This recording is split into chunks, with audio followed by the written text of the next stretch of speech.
Malamang narinig mo na ang tungkol sa nakakatakot na mga mandirigmang jaguar ng kulturang Aztec. Ngunit ang tradisyong militar ng Aztec ay mas iba-iba kaysa sa mga natatanging mandirigmang ito. Ang digmaan ay isang pangunahing bahagi ng lipunang Aztec na nangingibabaw sa lahat ng aspeto ng buhay, kabilang ang relihiyon, politika at ekonomiya. Para sa mga Aztec, ang digmaan ay hindi lamang paraan ng pag-agaw ng teritoryo at mga yaman, kundi pati na rin isang paraan ng paggalang sa kanilang mga Diyos at pagtiyak ng pag-iral ng mundo.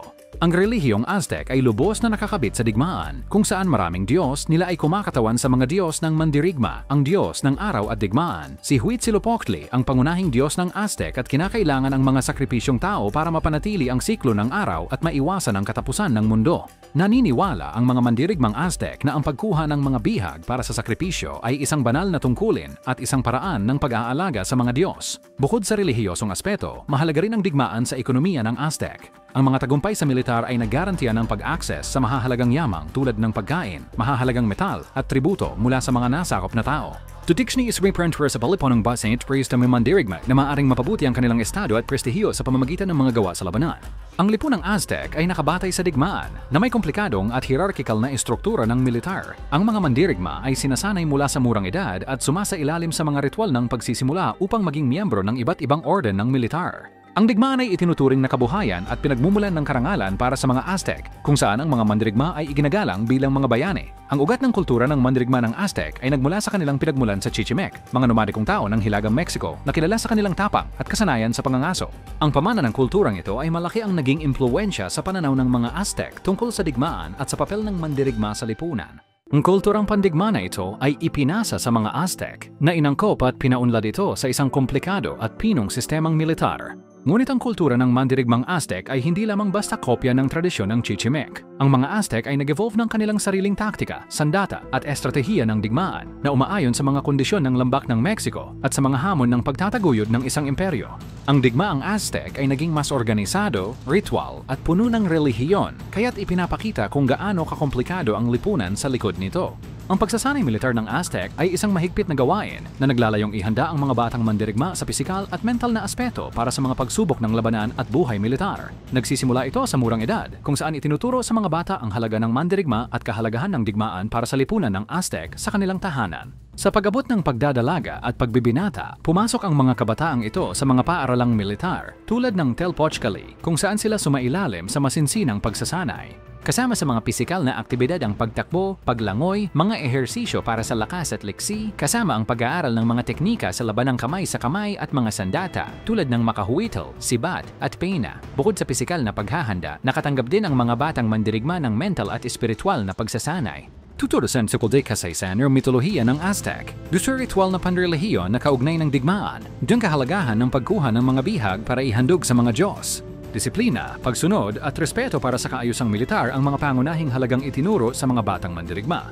Tormakortorting birag ay isang mahalagang tagumpay na nagbibigay sa bata ng karapatang magsuot ng ilang insignia at kasuotan. Ang pakikilahok sa matagumpay na kampanya militar at pagpapakita ng tapang sa labanan ay kinikilala rin ng mga parangal at promosyon.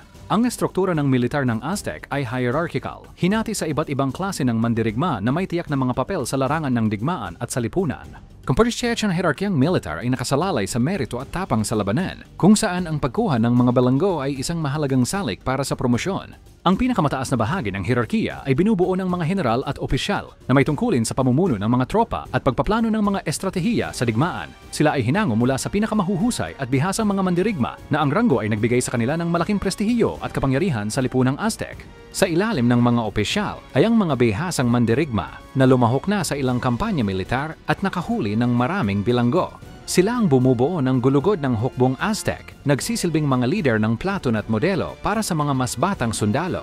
May interkentrigam mandirigma na nagis malabalaming sa career militar at walbang nasusukamang bilangga. Nakikipaglaban sila sa ilalim ng gabay ng mas behasang mandirigma at nagsusumikap na patunayan ang kanilang halaga sa labanan upang umakyat sa rangga. Bukod sa mga pangunahing uri na ito, mayroon ding mga mandirigmang bihasa sa iba't ibang uri ng labanan, tulad ng mga mamamana, mga mandirigma ng espada, at mga mandirigma ng agila at jaguar na mga kasapi ng natatanging mga orden militar. Bawat isa sa mga mandirigmang ito ay may tiyak na papel sa larangan ng labanan na nag-aambag sa lakas at kagalingan ng hukbong Aztec.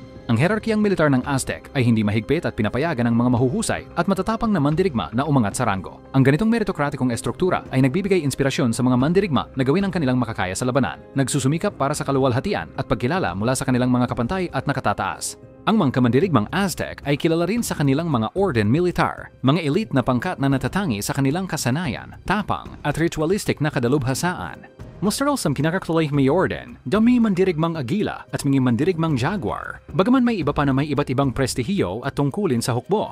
Ang mga mandirigmang agila ay kilala para sa kanilang liksi at bilis, pati na rin ang kanilang kaugnayan sa araw at langit. Ang kanilang mga kasuotan at armor ay pinalamutian ng mga balahibo ng agila at madalas na ginagaya ng kanilang mga helmet ang ulo ng ibon na iyon. Sila ay mga elitistang mandirigma, namumuno sa mga pagsalakay at humuhuli ng mga bihag para sa sakripisyo. Ang Jaguar Warriors o Ocelotl ay konektado sa lupa at sa ilalim ng mundo. Kinakatakutan sila dahil sa kanilang lakas, kabangisan at kakayahan sa pakikipaglaban.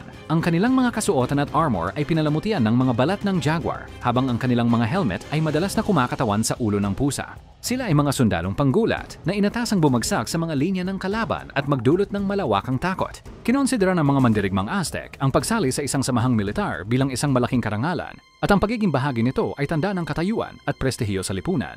Itong mga elitistang mandirigma ay binibigyan ng mga lupa, titulo at pribilehiyo, at ang kanilang mga tagumpay sa labanan ay ipinagdiriwang sa mga tula, awit at monumento. Ang mga orden ng militar ng Aztec ay hindi lamang may mahalagang papel sa digmaan, kundi pati na rin may mahalagang relihiyoso at simbolikong kahalagahan. Trofeo sa zire idit mga di koroshanan ng podis. Ang kanyang ritual at gawe ay nagpapahayag ng koneksyong espiritual na ito. Ng mga mandirigma ay naniniwala na ang kanilang mga kasanayan at tagumpay sa labanan ay resulta ng banal na proteksyon at tulong, kaya't ang pagsali sa mga military orders ay isang paraan ng pagpaparangal at paglilingkod sa mga Diyos. Ang mga mandirigmang Aztec ay may iba't ibang sandata at baluti. Bawat isa ay may tiyak na layunin sa labanan. Ang mga sandatang pinili ay nakadepende sa klase ng mandirigma at ang kanyang papel sa hukbo. Kabilang sa mga pinaka-iconic at kinatatakutang sandata sa arsenal ng Aztec ay ang Macahuatl. Ang kahoy na espada na ito ay may nakabaon na matutulis na talim ng obsidian.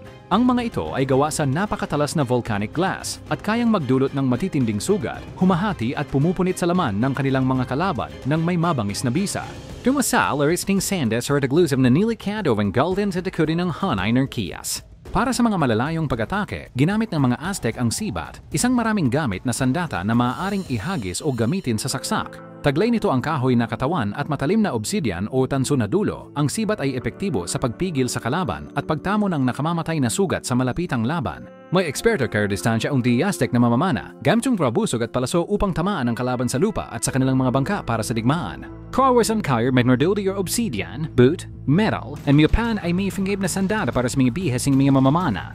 Ang arsenal ng mga Aztec ay may kasamang atlatl, isang pantulak ng palaso na lubos na pinahusay ang lakas at saklaw ng pagtapon.